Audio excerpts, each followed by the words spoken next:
예, 오늘 우리 한국사 특강 한국전쟁 전후 한국 기독교와 공산주의에 대해서 우리 박명수 교수님 강의해 주시겠습니다. 우리 박수로 모시도록 하겠습니다. 박수하겠습니다. 네, 교수님 강의해 주시죠. 제 얘기 잘 들리나요? 예, 잘 들립니다. 예. 오늘 제목은 6.25 전쟁 전후 기독교에 대한 탄압과 학살인데요.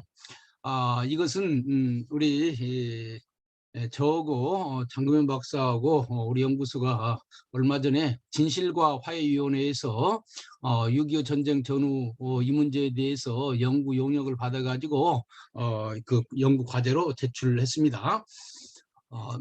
상당히 분량이 많지만은 많아서 두 차례에 걸쳐 가지고 나누어서 강의를 하려고 그래요. 이 강의는 제가 이박스쿨이라고 하는 데서 강의를 했는데 거기에서 이렇게 제가 제목만 줬더니 PPT를 아주 예쁘게 잘 만들어 줬어요. 그래서 어떤 분은 지금까지 보던 PPT하고 질이 다르다 그러는데 제 실력으로 만든 것이 아니고 거기에서 이렇게 잘 만들어 줬습니다. 감사하고. 그래서 오늘은 6.25 전쟁 전 얘기를 하고 다음번에는 6.25 전쟁 이후 얘기를 하겠습니다. 그래서 오늘은 6.25 전쟁 전에 기독교와 공산주의의 관계에 대해서 얘기하고 다음에는 6.25 전쟁 가운데 기독교와 공산주의의 관계에 대해서 얘기를 하겠어요. 사실 우리는 전쟁 없는 세상을 만들었으면 좋겠지만은 필리라는 사람이 국가는 전쟁을 만들고 전쟁은 국가를 만든다 그런 얘기를 했습니다. 그러니까 사실 한 나라가 만들어질 때에 전쟁이 있는 것은 어쩔 수 없는 것이라고 생각을 합니다. 대부분의 국가가 전쟁이라고 하는 과정을 통해서 만들어지는 것이거든요. 따라서 전쟁 자체를 부정적으로 평가하기보다는 그것이 어떤 성격의 전쟁이었는가. 한국에는 지나친 평화주의자들이 많아서 무조건 전쟁은 나쁜 것이다 그러는데 이건 사실 성서적이 아니에요. 구약성경 보세요. 얼마나 전쟁이 많은가. 이런 측면에서 전쟁이 없는 세상이 오면 좋겠지만은 그러나 그것은 죄악으로 물든 인간 세상에서는 가능하지 않은 것이고 우리가 어떤 전쟁을 할 것인가 보다도 나은 세상을 위한 전쟁은 때때로는 감당해야 되는 것이 아닌가 이런 생각을 하게 됩니다. 그래서 먼저 이제 그 한국 전쟁에 대해서 생각을 한번 해보고 싶어요. 보통 우리가 쓰는 말이 동족 상잔의 전쟁이다 이렇게 얘기하죠. 많은 사람들이 얘기합니다. 보수파도 얘기하고 진보파도 얘기하고. 그러면 이 말의 배경에는 동족끼리 서로 싸우지 말아야 되는데 싸웠다 이런 얘기예요. 이 말은 어떤 면에서 북한 편도 아니고 남한 편도 아니고 하지 말아야 될 전쟁을 했다 이런 의미의 이런 말을 쓰는 것 같습니다. 그런데 저는 이렇게 되면은 사실 그 전쟁의 의미가 전혀 없어요. 그래서 우리 대한민국 입장에서 볼 때 6.25라고 하는 것은 단지 동족이 쓸데없이 싸운 것이 아니라 새로 세워진 대한민국을 북조선 조선인민공화국이 무너뜨리려고 하는 대한민국을 전복시키려고 하는 전쟁이었고 이것을 대한민국이 막아냈다. 이런 관점에서 6.25 전쟁을 봐야 되는 것이 아닌가.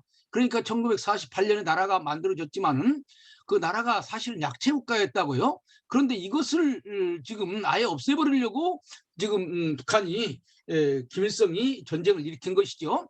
그러니까 동족 상잔의 전쟁이라고 그러면은 너무나 6.25에 대한 의미가 또 없는 거예요. 그래서 우리는 6.25를 북한 공산주의 세력이 자유민주주의 세력을 전복시키려고 했고 그 미국과 더불어서 우리 대한민국 국민들이 이것을 막아냈다. 이렇게 6.25를 이해해야 되는 것이 아닌가 저는 그렇게 생각을 합니다. 저는 제가 항상 하는 얘기지만은 한국사에서 6.25 전쟁의 의미는 뭔가 제가 보통 얘기합니다만은 대한민국이 이루어지기 위해서는 세 가지 단계가 있었다라고 하는 것을 말씀을 드렸어요.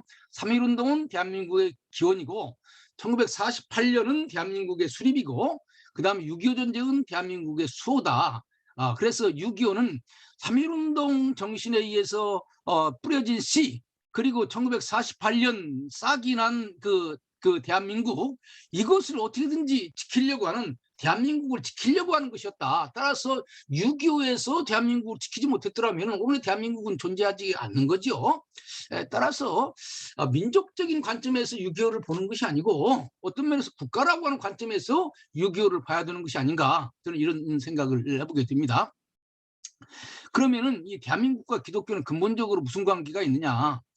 사실 오늘의 대한민국이라고 하는 것은 공산주의와 싸워서 만들었는데, 공산주의를 막는 데 있어서 이념적인 기반이 된 것이 기독교다.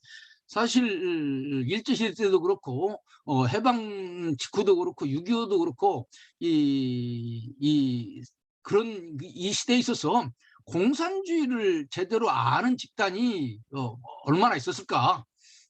물론 우리 개신교도 공산주의를 100% 잘 알았다고 말할 수는 없지만은, 그러나 한국에 있는 다른 어떤 집단과 비교해 봐도 기독교는 공산주의에 대해서 가장 잘 알고 있었던 집단 가운데 하나일 거예요.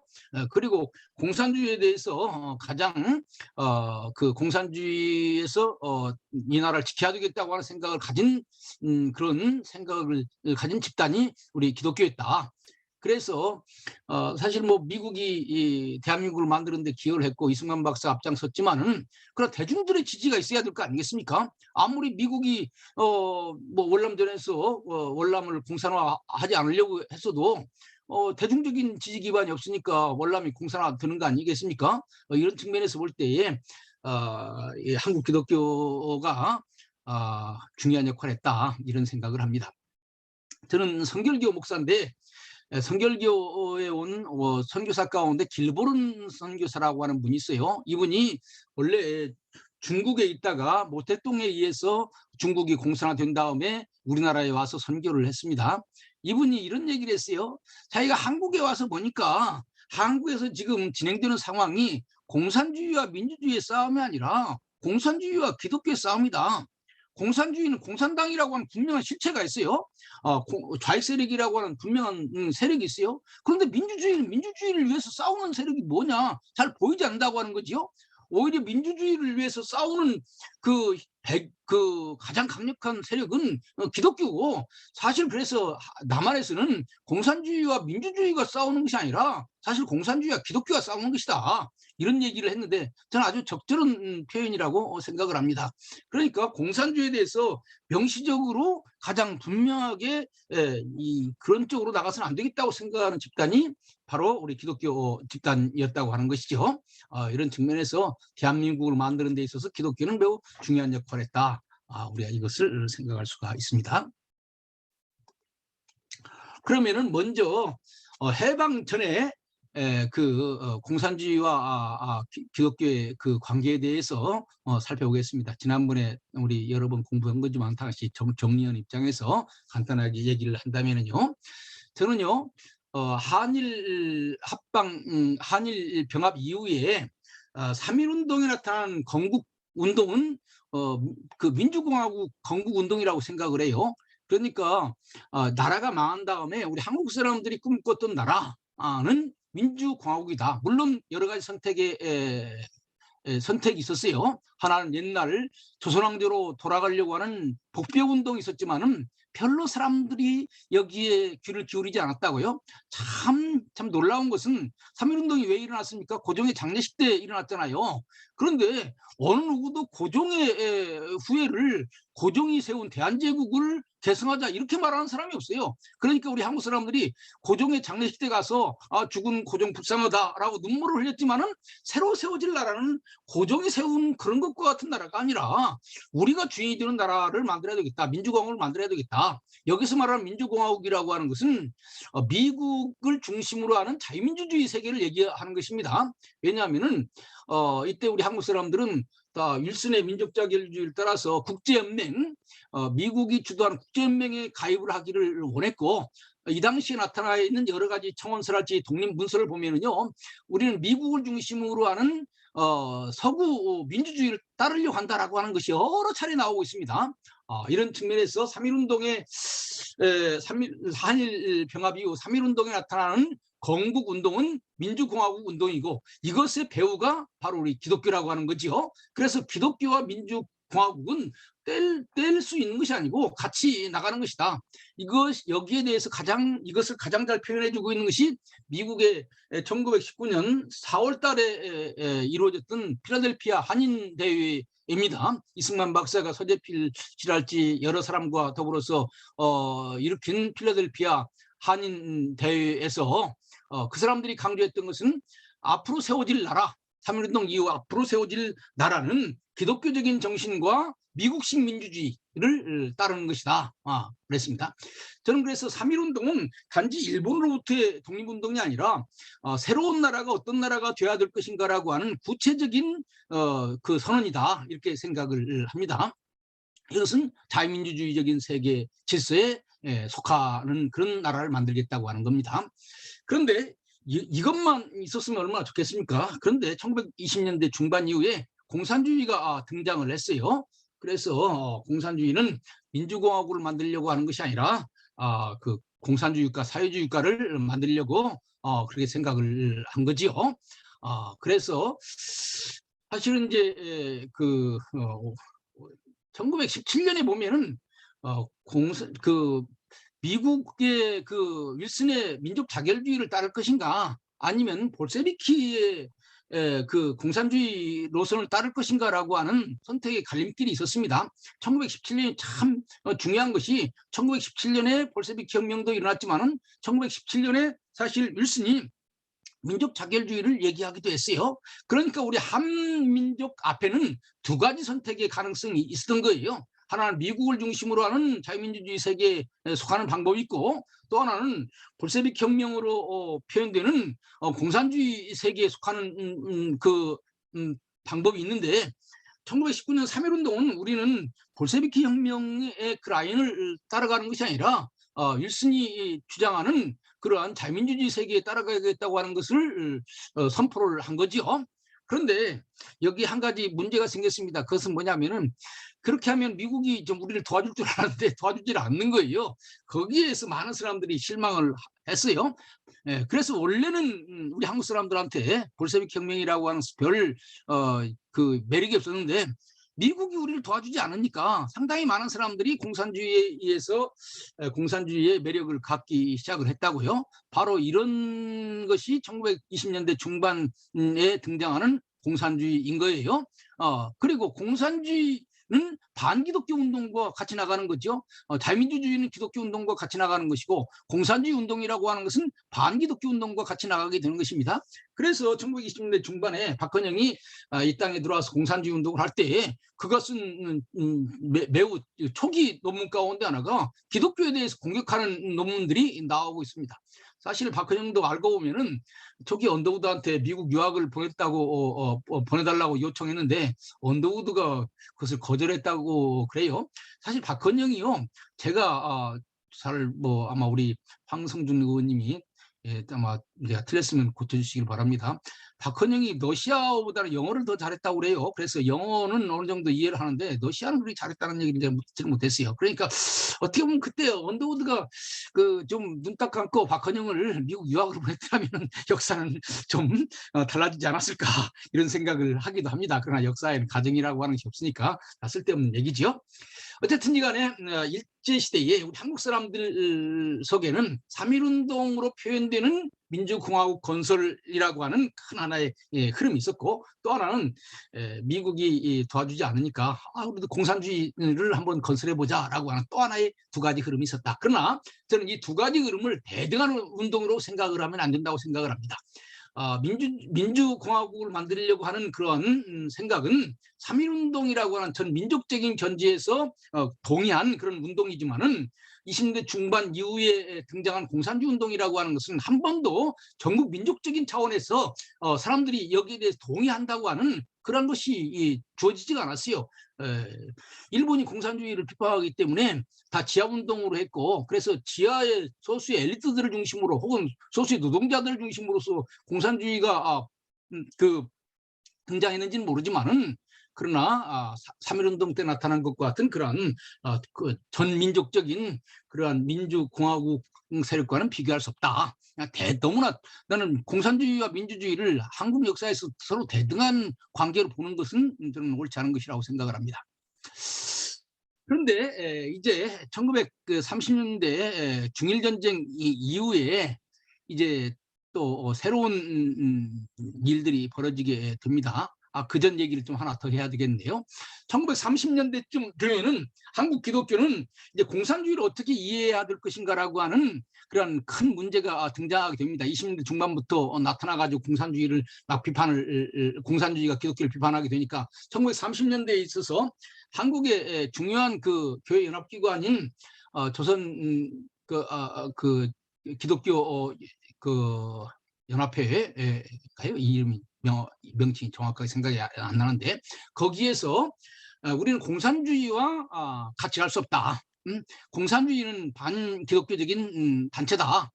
그러나 공산주의가 나올 수 있던 배경은 사회적인 불평등이기 때문에 그것을 해소하는데 기독교는 노력을 해야 된다. 이렇게 해서 반공산주의적인 입장을 한국 기독교는 분명하게 했습니다. 그래서 많은 사람들이 반공이라고 하는 것을 해방 이후에 생긴 것이라고 생각하는데 그것이 아니에요. 일제시대 때부터 한국 기독교는 공산주의에 대해서 반대하는 반공적인 입장을 분명히 전체 교회 입장으로 채택을 하고 있었던 것입니다. 그런데 이제 그 중일전쟁 이후에 원래 이제 일본과 미국은 중일전쟁 이후에 이제 미국은 뭐라고 말할까요? 일본에 대해서 경계를 하게 되고 그래서 이제 미국과 일본의 사이가 점점 나빠지게 되고 그 다음에 이제 여러분들 잘 아시다시피 소위 태평양 전쟁이 벌어지는 거 아닙니까? 그러면서 우리나라에 와서 선교를 하던 선교사들이 매우 어려운 입장에 처하게 되었습니다. 원래 미국과 일본은 큰 틀에서 볼 때는 소위 서방 세계라고 하는 같은 세계에 속했지만은 일본이 중국과 전쟁을 하게 되고 더 나아가서 태평양 전쟁을 하게 되니까 일본과 미국이 서로 적대적인 국가가 되었고 이렇게 될 때에 우리 기독교는 매우 어려운 상황에 빠지게 되는 겁니다. 이런 입장에서 우리 한국 기독교는 이제 일본으로부터 반일 친미 세력으로 평가받게 되었다고 하는 거예요. 저는 이게 매우 중요한 것이라고 생각을 합니다. 왜 그러냐면은 사실 해방 이후에 뭐가 가장 큰 이슈입니까? 일제에 얼만큼 충성을 했느냐, 누가 친세력이냐라고 하는 것이 중요한 거 아니겠어요? 그러니까 일본과 많이 싸운 세력은 해방 이후에 뭔가 나라를 위해서 기여할 수 있는 세력이고 일본과 별로 싸우지 않은 세력은 이제 새로운 역사의 주인이 될 수가 없는 거예요.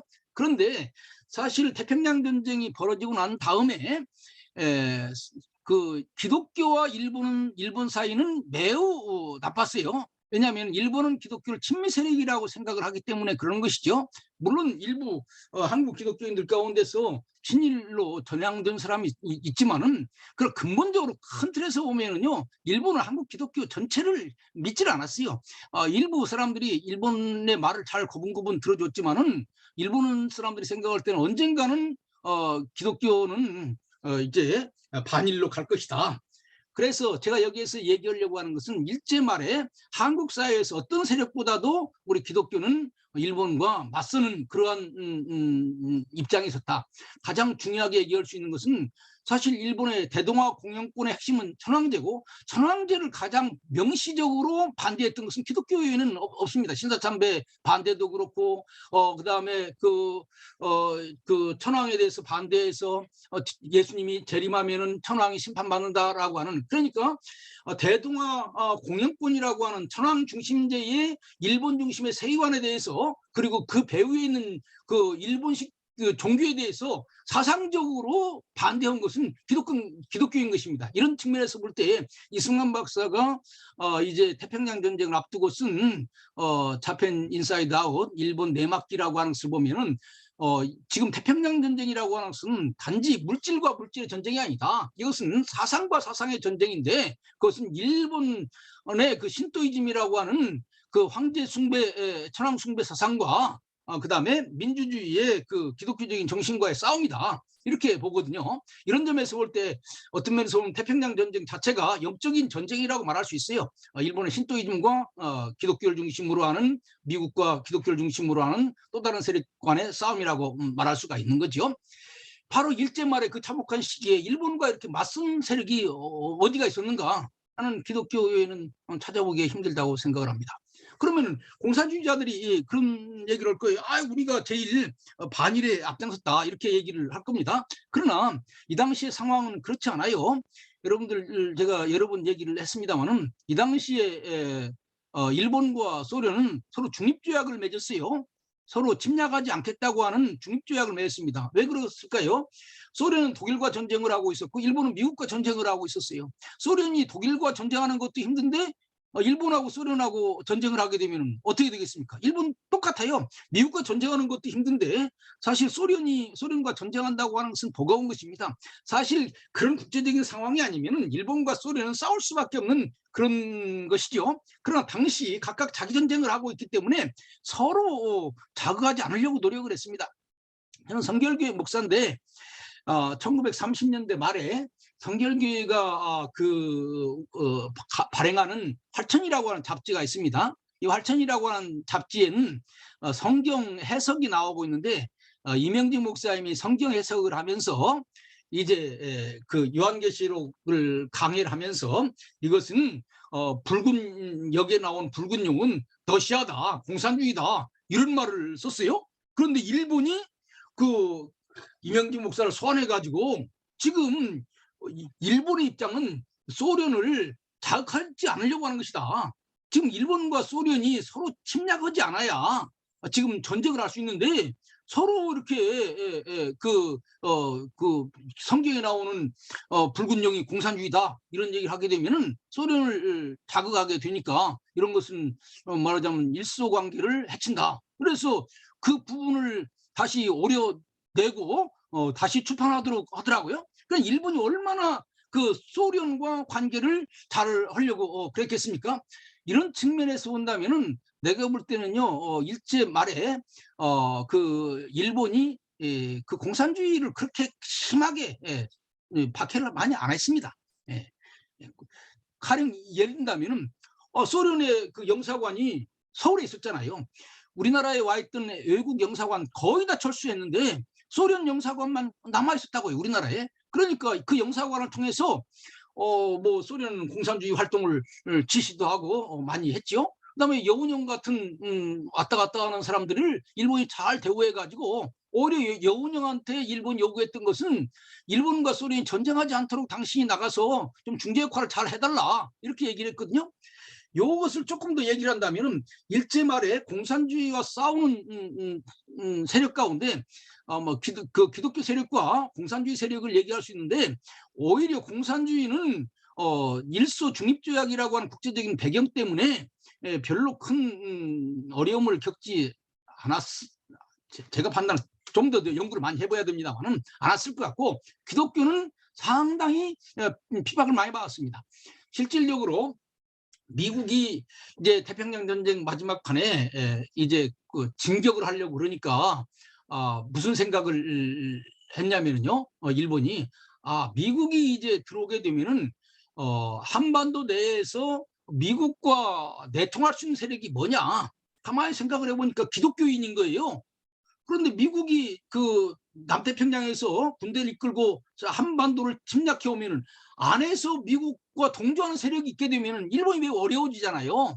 그래서 일본은 1945년 8월 하순경에 한반도에 있는 기독교 세력을 일제 소탕하려고 했다라고 하는 그러한 증언이 나오고 있습니다. 이걸 보면은 기독교는 반일 세력으로 평가받고 있었다. 바로 이 점이 내가 볼 때는 해방 이후에 한국 기독교가 한국 사회에서 매우 중요한 역할을 할 수 있는 그런 근거라고 생각을 합니다. 해방 직후에는 일본과 싸운 사람이 뭔가를 할 수 있는 거예요. 그런데 일제 말에 많은 사람들이 볼 때에 그 기독교가 제일 열심히 싸웠다. 공산주의자들 말로는 뭐 반일 운동한다고 그랬지만 실질적으로 일제 말에 얼만큼 공산주의와 일본과 투쟁을 했는지 잘 모르겠어요. 그 다음에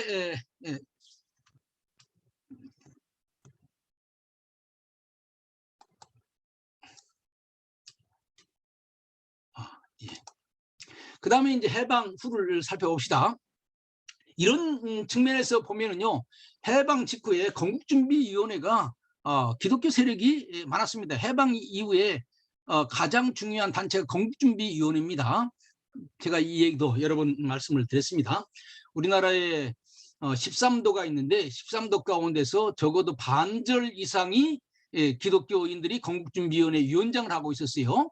평안북도, 평안남도, 황해도, 강원도, 그 다음에 충청북도, 전라북도, 전라남도 이렇게 우리 기독교가 건국준비위원회의 중심 세력이 됐습니다. 그러니까 해방이 된 그 며칠간에 이 나라를 이끌어갈 세력은 어디에서 차지해야 되느냐라고 했을 때에 기독교에서 차였다고 하는 거죠. 여기에서 예외적인 것이 서울입니다. 서울은 기독교적인 데서 지도자를 찾으려고 한 것보다는 원래 송진우한테 이제 부탁을 했지만 송진우가 그것을 거부했기 때문에 여운형한테 넘어갔어요. 그런데 그럼에도 불구하고 8월 15일 다음에 16일에는 기독교인 세력을 넣어라. 그래가지고 일본이 건국준비위원회에 기독교 세력을 포함해서 같이 건국준비위원회를 만들 것을 강력하게 요청을 했다고 하는 그런 기록도 있습니다. 여기에 비해서 공산주의가 완전히 장악을 한 지역은요, 어디냐면은 함경북도. 함경북도는 해방 직전에 이미 소련군이 내려와 있었으니까 예외죠. 그 다음에 함경남도. 함경남도는 공장이 많기 때문에 공산당 운동이 강했고, 그 다음에 이제 또 얘기할 수 있다면은 그 부산, 경상남도. 경상남도도 공산주의 세력이 셌습니다. 그 다음에 이제 서울, 여운형이 위원장이니까 좌익이라고 말할 수 있죠. 그렇게 한 4군데 정도가 되고 나머지는 좌우가 비슷한 그러한 것이었습니다. 그러니까 따지고 보면 7대 4대 3, 7이 기독교 세력, 4가 좌익 세력, 그 다음에 한 3은 좌우가 비슷한 세력, 이렇게 설명할 수 있을 거예요. 그런데 전반적으로 볼 때 해방 직후에 기독교 세력이 강했다. 이런 측면에서 지금 송건호 씨랑 많은 사람들이 해방 직후에 한반도 한국 사람들은 공산주의가 되기를 원했고 미군이 안 왔더라면 자동적으로 이 나라는 공산주의가 됐을 것이다 라고 주장하는 것은 잘못된 주장이라고 하는 거죠.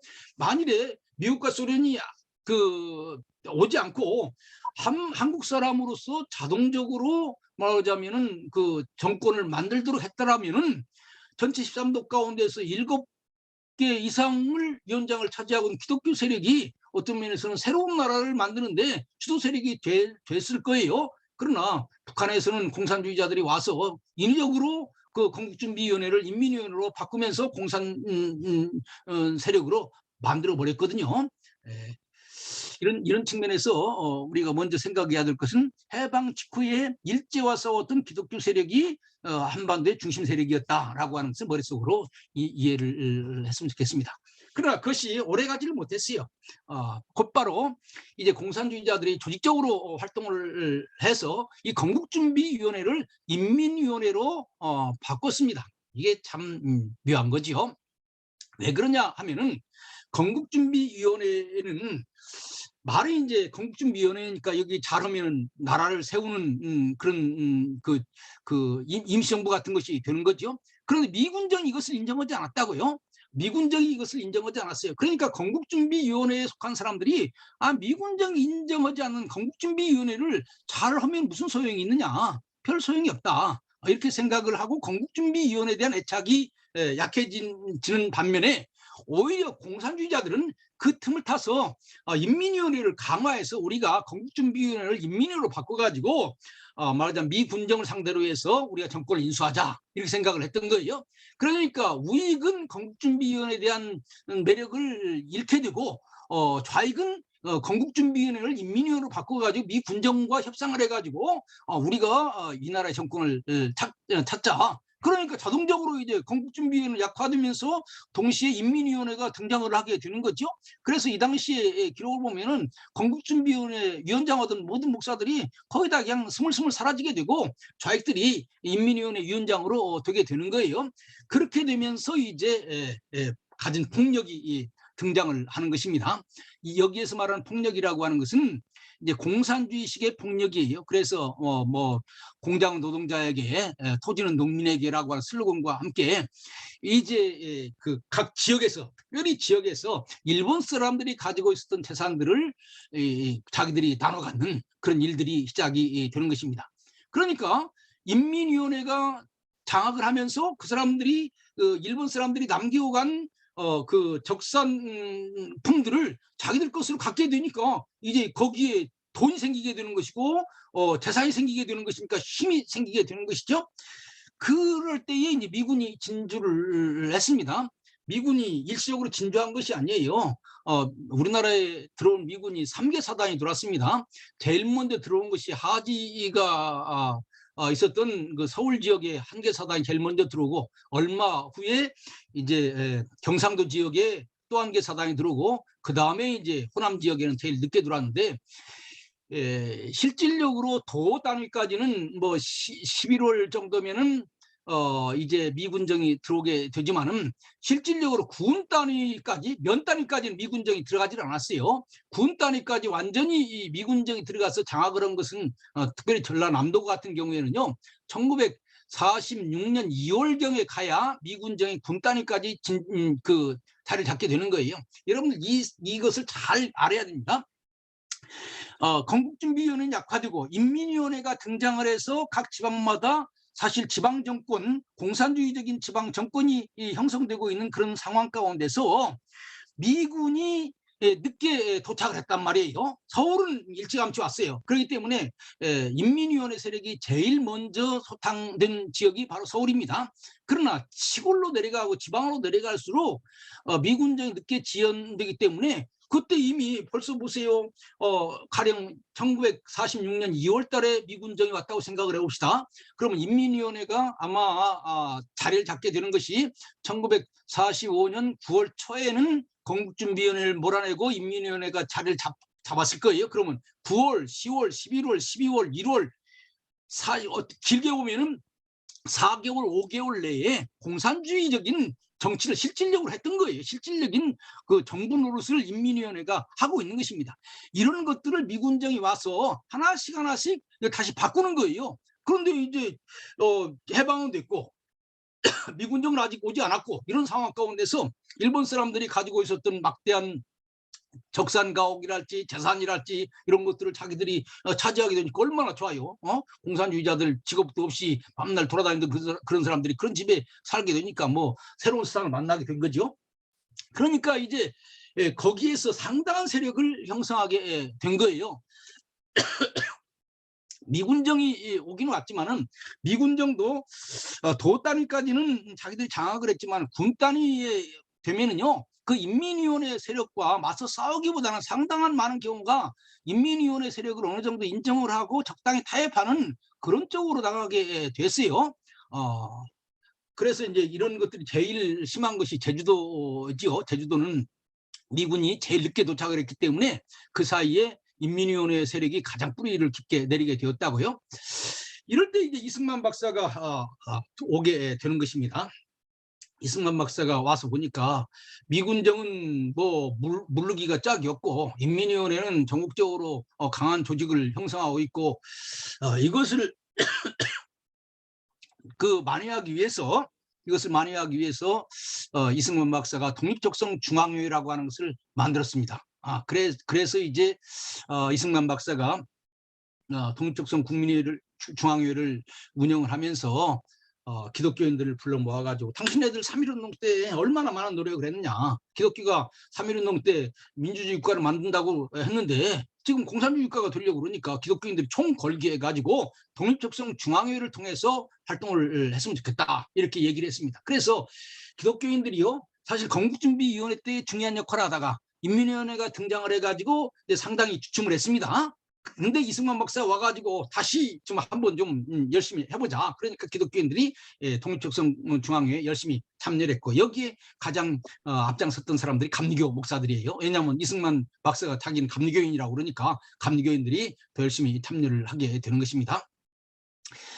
그런 가운데서 이제 김구 선생이 등장을 하게 되는 것이고, 김구 선생은 또 이제 반탁운동이라고 하는 것을 매체로 해가지고 또 공산주의와 싸우게 되는 것이죠. 공산주의는 찬탁, 그다음에 그 김구 이승만 박사는 반탁. 그리고 여기에 김구 선생도 이제 반탁운동을 하는 데 있어서 제일 먼저 내려보낸 포고문에 보면은 뭐라고 했냐면은 교회라고 하는 단체를 기본 단체로 해가지고 반탁운동을 해야 되겠다 이런 생각을 한 거예요. 그러니까 이승만 박사도 그렇고 김구 선생도 그렇고 외국에서 들어와서 어떻게 공산주의를 막고 나라를 만들 것인가라고 했을 때 이 사람들 머릿속에 제일 먼저 떠오르는 것은 기독교 세력인 거예요. 이승만도 그렇고 김구도 그렇고, 이승만이 기독교를 중심으로 생각했다고 하는 것은 여러분은 잘 이해할 수 있겠지만은 김구가 그랬을까 이런 생각을 하는 분들이 있는데 그게 아닙니다. 김구가요, 장준하가 쓴 돌베개를 보면은 우리나라에 들어올 때, 비행기 타고 올 때 그때부터 나는 기독교를 분명히 믿어야 되겠다라고 하는 생각을 하고 오는 그 다음 날부터 교회 나가기 시작했습니다. 그러니까 김구도 기독교를 중심으로 해서 뭔가를 해봐야 되겠다 생각을 한 거예요. 그래서 이승만과 김구가 합해서 만든 단체가 독립적성 국민회의인 것입니다. 저는 이 독립적성 국민회의가 매우 중요하다고 생각을 해요.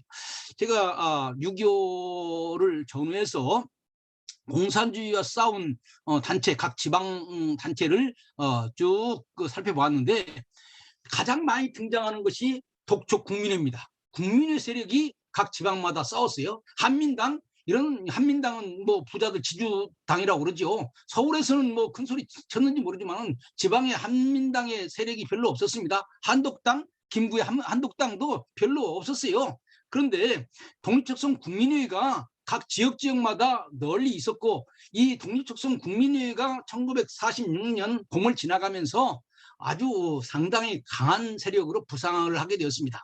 여러분들 잘 아시다시피 지난번에 이은선 교수님이 강의를 잘 해주셨죠.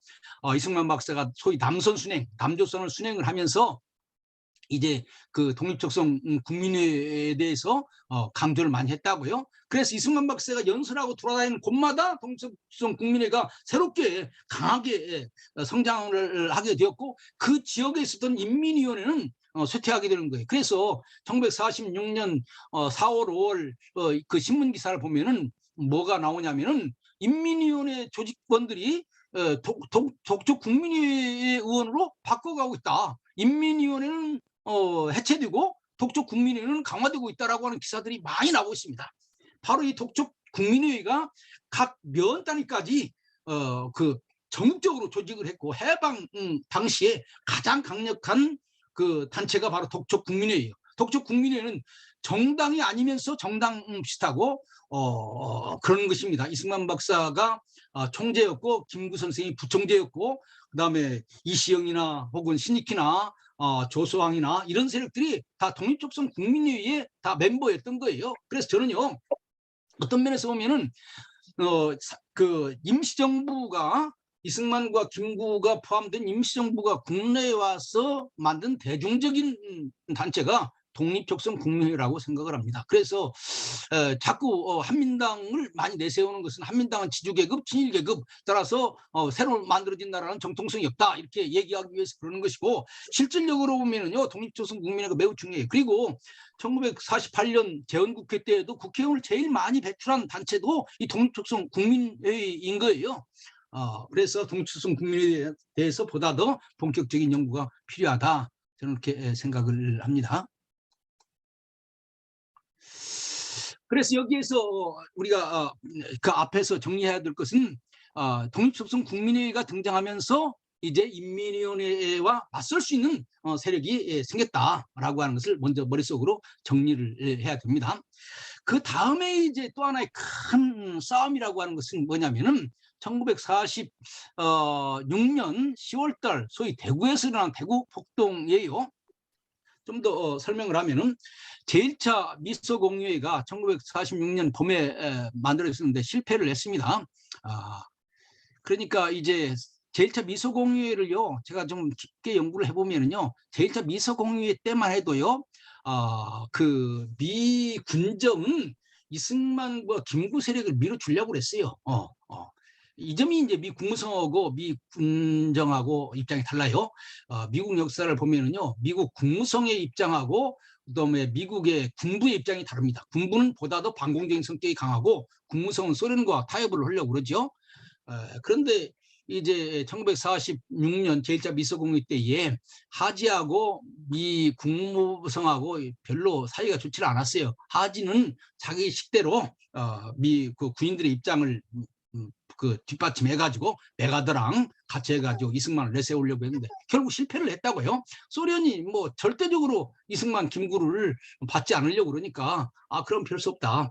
결국 그래서 1946년 이제 5월, 6월 문서를 보면은 한반도를 통일시키려면은 소련이 협조해주지 않으면 안 된다. 소련 협조를 받으려면 소련이 싫어하는 사람들은 제거해야 된다. 남한에서 소련이 싫어하는 사람들은 이승만과 김구다. 그러니까 이승만과 김구를 배제해야 된다. 이렇게 결론을 내린 겁니다. 그런데 우익만 극우 세력이라고 그래서 이승만, 김구를 빼버리면 좌익군 놔두면 안 되잖아요. 그러니까 미군정이 낸 카드는 뭐냐면은 우리도 좀 극단적인 보수 세력을 제거할 테니까 공산주의에 속한 박헌영도 안 된다. 이승만이 안 되면 박헌영도 안 된다. 그래서 좌우의 그 좀 아주 강경파들 빼고 온건파들로 나라를 만들어야 된다. 우리도 양보할 테니까 너희도 양보해라 라고 해서 좌우합작 운동이 등장을 하게 된 거예요.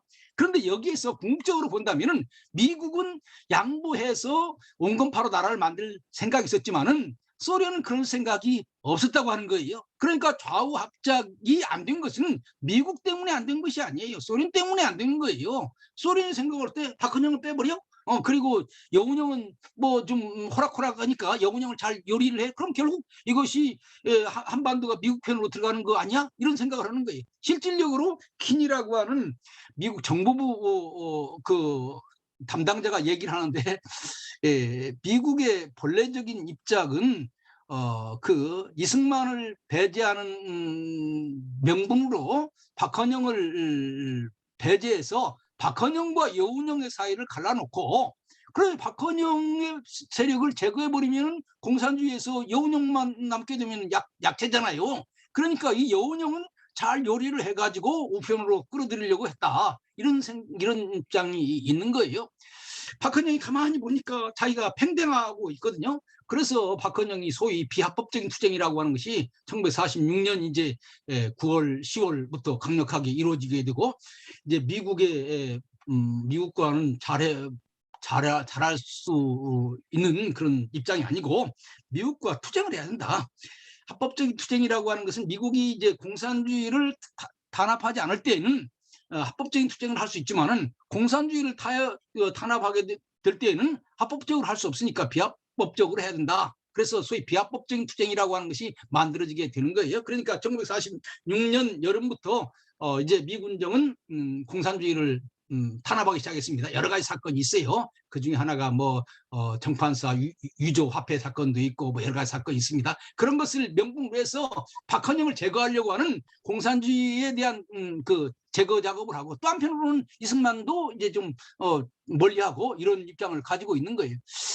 이승만은 뭐 그렇다고 해서 이승만이 미군정하고 직접 싸울 수도 없는 것이고 나중에는 이제 미군정과 대립하기 위해서 미국으로 가가지고 외교 활동을 하기도 했습니다만은 그 이승만은 미국이 싫어도 미국과 대놓고 싸울 수는 없죠. 그러나 이제 박헌영은 그것이 아니죠. 한판 미국과 싸워야 되겠다. 그래서 일으킨 것이 비합법적인 투쟁이고 비합법적인 투쟁의 핵심이 대구폭동인 거예요.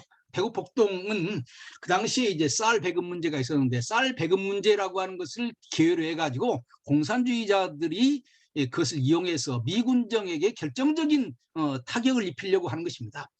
그래서 결국 대구폭동이라고 하는 것은 남한의 불만 세력을 잘 이용해서 공산주의자들이 미군에 결정적인 타격을 입히고 인민위원회를 다시 복구하려고 하는 것입니다. 그래서 그 박헌영과 스티코프 북한에 있었던 소련군 최고 책임자죠. 그 서로 왕래한 그런 문서를 보면 뭐라고 하냐면 미 군정에게 타격을 입혀가지고 원래 해방 직후에 만들었던 인민위원회를 다시 복구하려고 했다. 저는요, 제가 이번에 연구를 하면서 제일 중요한 키워드가 인민위원회라고 생각합니다. 인민위원회를 이미 1945년 만든 거예요. 그 만든 인민위원회를 그 인민위원회가 세력이 약화되어지니까 대우폭동을 통해서 다시 그것을 일으키려고 했고, 또 그다음에 1948년경에 이제 대한민국이라고 하는 나라가 만들어지면 인민위원회가 더 이상 존재할 수 없잖아요. 예, 그래서 그 인민위원회를 유지하려고 또 싸우게 된 것이고, 그리고 이제 1950년 6.25가 딱 벌어졌을 때 김일성이 제일 먼저 내린 명령이 뭐냐면 6.25인가 6월 25일인가 26일인가 방송을 통해서 한 것이 지금까지 있었던 인민위원회 조직을 다시 복구해라. 예? 여러분 여기서 인민위원회라고 하는 것을 여러분 잘 알아야 됩니다. 인민위원회는 교회에서 하는 그런 위원회가 아니에요. 이건 정부예요. 일종의 아주 강력한 힘을 가진 정부입니다. 그러니까 사실 따지고 보면은 북한 그 공산주의는 남한의 공산주의 정부를 수립하려고 했던 겁니다. 인민위원회라고 하는 것을 해방 직후도 만들었고 대구폭동을 통해서 다시 한번 그것을 일으키려고 했던 거예요. 그래서 대구폭동의 내용을 보면은요, 대구폭동이 일어난 다음에 인민위원회를 조직을 했어요. 스탈린 만세 그러면서 인민위원회를 조직을 했습니다. 그러나 뭐 며칠 가지를 못했지요. 결국 그런데 그래서 이제 여기에서 대구폭동을 통해서 사실 그 공산주의 인민위원회 세력과 그다음 미군정이 크게 한번 붙었다. 그런데 공산주의에서 평가하는 대구폭동은 긍정적이지 않습니다. 오히려 박헌영이 섣부른 투쟁을 해가지고 인민위원회 전력을 다 들통나게 만들어서 결국 인민위원회 세력을 무력화시켰다. 그러니까 미 군정 입장에서는요, 인민위원회 세력이 뭔지 잘 몰랐는데 대구에서 폭동이 일어나자요, 며칠 만에 그것이 경상북도로 전역으로 확대되었고, 얼마 안 가서 충청남도 일대, 강원도 남부, 전라북도, 전라남도 일부, 그래가지고 아주 그 지역에 인민위원회, 옛날에 인민위원회 세력들이 다시 다 공개하고 일어나는 거예요. 그러니까 미군정이 됐다, 이런 세력들이 인민위원회구나. 그래서 미군정의 그 군인들과 경찰들을 동원해가지고 대규모적인 소탕운동을 한 거예요. 그래서 이때 말하자면 인민위원회 세력이 상당히 많이 약화된 거예요. 그래서 북한의 입장에서 볼 때는 박헌영의 그 대구폭동은 결국 실패다. 매없이 되지도 않는 거 너무 섣부르게 그 투쟁을 해가지고 좌에게 전력을 그 노출시켰고, 그래서 전멸하게 만들었으니까 실패다, 이렇게 보는 겁니다. 이럴 때 우리 기독교는 어떤 일을 했느냐? 특별히 한경림 목사님을 중심으로 한 영락교회가 여기에 대해서 민감했습니다. 특별히 대구폭동에 대해서 민감했어요. 사실 1946년 가을에요, 그 대구폭동만 있었던 것이 아니라 서울대학교가 국립대학교가 되는 것을 반대하는 학생운동들이 많았어요. 그래서 영락교회 그 대학생부는 서울대학을 중심으로 하는 그 국대한 반대 운동을 반대하는 그러한 기독교 청년 운동을 한 거예요.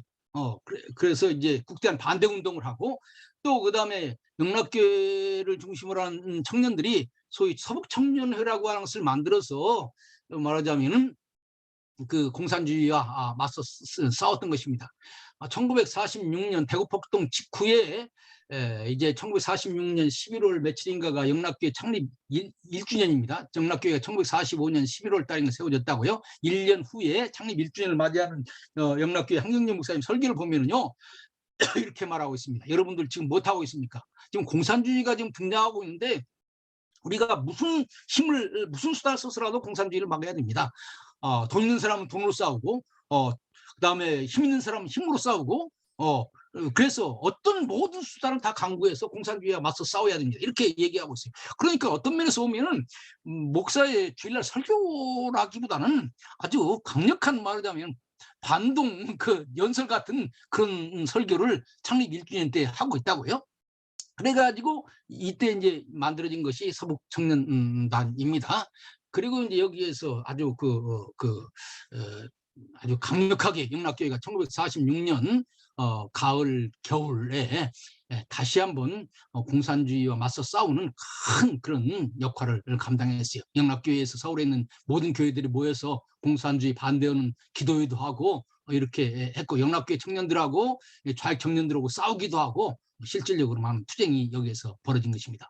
대구 폭동을 보면서 우익들이 공산주의자들이 저렇게 폭동을 일으키는데 서울에서도 그런 일이 벌어지고 그렇게 되면 결국 우리는 밀려나는구나, 이런 생각을 하게 되는 거죠. 그런데 이것이 여기에서 끝나는 것이 아니고요. 그 대구 주변에 이것이 널리 퍼졌습니다. 제 친구가 경상북도 경주에 사는데 경주의 그 산까지 그 대구 폭동을 일으키는 공산주의자들이 멀리 가가지고요. 그 싸움이라고 하는 것은 전역으로 널리 퍼졌습니다. 그래서 거기 경주 옆에 내동교회라고 하는 교회가 있고, 안강에 육통교회라고 하는 교회가 있고, 울산에 월평교회라고 하는 교회가 있는데, 이런 교회들은 다 지역적인 단위에서 대구에서 밀려온 그 공산주의 인민위원회 세력과 그 기독교인을 중심으로 하는 독립적성 국민의 세력이 교회를 중심으로 해서 서로 싸우고 있는 거예요. 좌익은 교회를 공격하고 우익 기독교 청년들은 또 거기에 맞서 싸우고 하는 일들이 벌어지게 되었던 것입니다. 그래서 1946년 가을에 한 차례에 대구를 중심으로 해서 좌익과 우익의 싸움이 크게 벌어졌는데, 이것은 좌익과 우익의 싸움일 뿐만이 아니라 좌익과 우익 기독교 세력의 싸움이다. 여기에 이제 그 기독교인들이 어떤 사람들이 참여했는가 보면은요, 두 가지입니다. 하나는 독립적성 국민회의에 가담한 기독교인들, 그러니까 기독교인들 목사나 혹은 목사가 실질적으로 각 지역에 독립적성 국민회의에 의장하는 사람도 있고요. 그 다음에 대동청년단이라고 하는 청년단에 직접 활동하는 교회 청년들도 많이 썼습니다.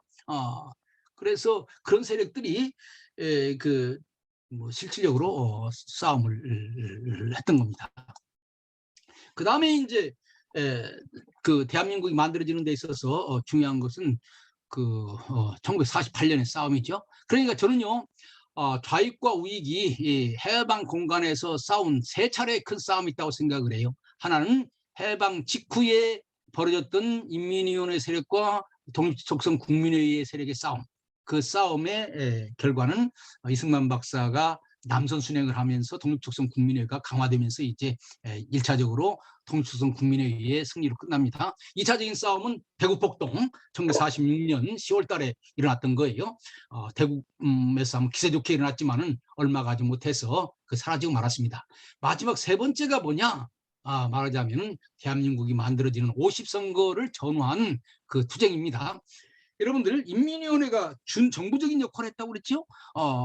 그런데 만일 대한민국이 세워지게 되면은 공산주의적인 세상 가운데서 한자리 하고 자기들이 뭔가를 장악해서 하려고 했던 세력들이 다 그들의 꿈이 다 사라지는 거 아닙니까? 특별히 박헌영을 중심으로 하는 남노당 세력은 박헌영이 북한으로 올라갔지만 그게 뿌리는 남쪽이고, 따라서 남한이 민주주의 국가가 된다고 하는 것은 공산주의자들로 본다면은 공산주의가 더 이상 설당이 없는 그러한 상황으로 몰게 되는 거죠.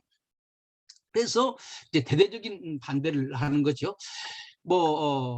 이제 50선거 이런 과정은 미국이 유엔을 통해서 남한만이라도 단독 선거를 하겠다고 결정을 한 데서 출발하는 거죠. 여기에서 기독교인들은 미국의 입장을 지지를 하게 되었습니다. 여기에서 이제 매우 중요한 것은, 원래 그 이전까지 한국 기독교는요, 이승만과 김구를 다 똑같이 지도자로 생각했습니다. 사실 해방 공간에 기독교 지도자 세 사람 있죠. 이승만, 김구, 김규식 세 사람이 있는데, 사실 그 김규식은 일찌감치 좌우합작에 나섰기 때문에 기독교인들이 좌우합작을 하는 김규식은 우리 지도자가 될 수 없다, 김규식 배제했습니다. 제일 먼저 아웃된 사람이 김규식이에요. 그 다음에 이제 김구하고 이승만 박사 둘 남았는데, 한국 기독교인들은 북한에서 올라온 한국 기독교인들은 남한만이라도 먼저 민주주의로 굳게 만들고 그 힘을 가지고 북한에 가야지 그 남북 통일이라고 하는 것을 먼저 생각을 하고, 남한의 기초가 흔들리게 되면 북한은 이미 공산주의 국가가 분명히 됐는데 남한으로 밀고 내려오면 어떻게 되는 거냐. 그래서 무조건 선통일 후 민주국가, 이것보다는 선남한 민주국가 후 통일, 이 방안을 지지했던 거예요. 그래서 한국 기독교인들은 김구와 더 이상 같이 할 수 없다. 그래서 김구를 아웃시키게 된 거예요. 이런 점에서 1948년에 있어서 이승만은 한국 기독교가 추종하는 유일한 지도자가 된 거죠. 바로 이럴 때에 이제 그 좌익들은 최후의 투쟁을 하는 것입니다. 만일에 민주공화국이 만들어지게 되면은 남한의 공산주의자들은 갈 데가 없어졌잖아요. 그러니까 뭐 죽기 아니면 살기 하는 것이고, 또 북한도 남한 사회를 혼란시키려고 하는 강력한 의지를 가지고 있었기 때문에 북한의 전략과 남한 좌익들의 자기 생존 때문에 목숨을 걸고 싸우는 거죠. 이것이 이제 1948년 소위 이칠투쟁이라고 하는 것은 유엔에 단독 선거를 해야 되느냐 말아야 되느냐라고 하는 결의안이 올라가 있는 거예요. 그러니까 유엔을 향해서 우리 남한 사람들은 단독 선거를 반대한다라고 하는 것을 보여주기 위해서 전국적으로 일어나는 그런 이칠투쟁입니다. 그런데 이때만 해도 벌써 미군정이 상당히 많이 장악을 하고 있기 때문에 미군정 문서를 보면 이미 정보를 다 파악을 하고 있어요. 그래서 실질적으로 투쟁다운 투쟁도 별로 해보지를 못했어요. 겨우 경주 지역과 울산 지역에서 좀 했죠. 이런 상황 가운데서 이제 제주 4.3 사건이 일어나게 된 거죠. 사실 제주 4.3 사건이라고 하는 것은 50 선거를 앞두고 뭐 전국적으로 수많은 그 투쟁이 일어났지만 대부분은 다 성공하지 못하고, 그래도 가장 결정적으로 성공했던 것이 제주 4.3 사건이라고 말할 수가 있는 거예요. 왜 제주 4.3 사건은 성공할 수 있었느냐? 제주도에는 워낙 좌익의 뿌리가 깊게 내렸습니다. 아까 처음에 말씀드린 것처럼 미군정이 제일 늦게 도착한 것이 제주도고요. 그래서 제주도에는 이미 공산주의자들이 세력을 많이 내렸어요. 인민위원회 세력이 그대로 남아있는 거예요. 그래서 미 군정 자체도 이들을 어떻게 하지 못해가지고 일종의 연립정부 비슷한 그런 성격의 것이었습니다. 그래서 1947년도에도 6년도에도 갈등이 있었고, 47년도에도 갈등이 있었고, 48년도에도 갈등이 있었던 거예요. 그러니까 제주도에는 어느 정도 좌익적인 기반이 있는 거예요. 이들이 이제 50선거로 인해서 완전 민주주의 국가가 세워지게 되면 자기들은 존재할 수 있는 기반이 없다, 이렇게 생각을 하고 최후의 투쟁을 하게 되는 거죠. 이게 제주 4.3 사건이라고 생각을 합니다. 바로 이런 상황 가운데서 우리 기독교인들 조남수, 이도종 이런 두 목사님들이 있는데, 이런 분들은 공산주의를 막는 것은 좋지만은 무고한 사람들을 희생시켜서는 안 된다. 그래서 미 군정이나 혹은 경찰 당국과 타협을 해서 이제 전향하겠다고 하는 사람들을 살려줘라. 그래서 수많은 사람들, 수백 명의 사람들을 살리는 그러한 일들을 하게 되었습니다. 제주 4.3 사건이 50선거를 앞에 두고 50선거를 못하게 한 운동이라면, 50선거를 통해 대한민국이 만들어졌잖아요. 그 대한민국을 못 만들게 하는 운동이 제주 4.3 사건이라면, 대한민국이 만들어진 다음에 이 대한민국에 타격을 주려고 했던 운동은 여순 반란 사건이라고 말할 수 있어요. 그러니까 1948년 대한민국을 두고 대한민국을 세우지 못하게 하는 것이 4.3 사건이고, 만들어진 대한민국을 무너뜨리려고 하는 것이 여순 반란 사건이고, 이렇게 이해를 하면 좋을 거라고 생각을 합니다. 여순 반란 사건에 대해서 뭐 여러분들 잘 알 겁니다. 제주 4.3 사건이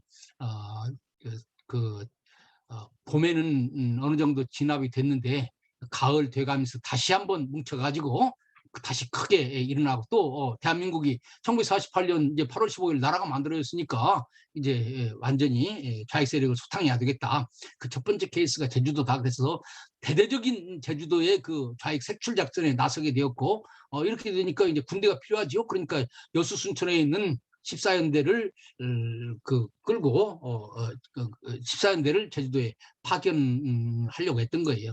그런데 14연대가 사실 좌익이 많은 연대였다고요. 그래서 그 연대에 상사가 아는 사람이 주동이 돼가지고, 지창수라고 하는 상사가 중심이 돼가지고 반란을 일으켰습니다. 이것이 여순 반란 사건이죠. 이때도 여순 반란 사건과 이제 맞서서 싸운 세력이 손양원 목사와 두 아들입니다. 손양원 목사님은 사실은 뭐 복음만 전했지 정치 활동을 한 것은 아니지만은 손양원 목사님의 두 아들은요, 기독교인이면서, 그러니까 교회 청년회장이면서 동시에 그 누구죠? 이철승이 중심으로 했던 대학생 모임, 학생 운동, 전국 학년이라고 하는데 전국 학생 연맹이라고 하는 그 단체의 순천지부 지부장을 하는 거였어요. 그래서 이제 여순 사건이 일어났을 때 손양원 목사의 두 아들이 살해가 됐죠. 그래 여기에서요, 기독교적인 운동과 나라를 구원하는 애국 운동이 둘로 나눌 수가 없어요. 같이 가는 것입니다. 기독교인들은 애국하고, 진정한 애국자가 되려면은 또 하나님을 잘 믿어야 되겠죠. 그렇게 해서 이렇게 여순 반란 사건도 기독교와 깊게 관련이 되는 것입니다. 그런데 이걸 조금 더 면밀하게 살펴보면은요, 기독교 세력, 그 우익 세력 내에서도 소위 한민당 계열과 독촉 국민회 계열 사이에 갈등이 있습니다. 독촉 국민회는 기독교인들이 중심이 된 것이고, 한민당은 물론 기독교인들도 있지만 그렇지 않은 사람들이 또 많이 있었어요. 그래서 독촉 국민회에 속한 황두현이라고 하는 사람이 사실 이때 여수 순천에서 초대 국회의원이 됐는데 기독교인입니다. 순천 제일교회의 장로였어요. 신앙이 아주 훌륭한 좋은 사람이었습니다. 그런데 이 사람은 공산주의자들을 공격하는 건 좋은데 무고한 양민들을 희생해서는 안 된다, 이런 입장을 가지고 있었던 거예요. 조남수나 이도정도 그런 겁니다. 우리 기독교인들은 가능하면은 무고한 사람들을 희생시켜서는 안 된다라고 하는 그런 입장을 가지고 그런 것을 여러 기회를 통해서 그걸 표출을 했어요. 그러니까 저는요, 6.25 때 소위 한민당을 중심으로 하는 그 우세력과 기독교 세력을 약간 구분해서 볼 필요가 있다, 이런 생각을 합니다. 다음번에 얘기할 때 하겠지만은 수많은 그 사람들이 기독교인들이 숨겨줘서 나중에 뭐죠, 수복이 되었을 때에 의심받던 상황에서 구출되는 그러한 일들이 많이 있습니다. 여기 순천지청의 기독교인 박찬길 검사라고 하는 사람, 이 사람은 또 조만식 선생의 제자예요. 그러니까 우파죠. 그러나 이 당시에 우익 세력들이, 경찰 세력들이 무조건적으로 좌익으로 몰아가지고 사람을 죽이는 것을 반대했습니다. 그래서 오히려 박찬길 검사는 오히려 우익 세력에 의해서 죽임을 당하는 그러한 일도 있어요. 그래서 같은 우익이지만은 기독교 세력은 보다 더 생명을 존중해야 하는, 미웠지만은 그래도 옥석을 구별해서 처벌해야지 무조건 다 죽이는 것은 옳지 않다, 이런 입장을 가지고 있었던 것입니다. 황두현이랄지 박찬길이랄지 이런 사람들이 그런 생각을 가지고 있었다고 하는 거예요. 그 다음에 이제 북한, 아이고 시간이 많이 갔네요.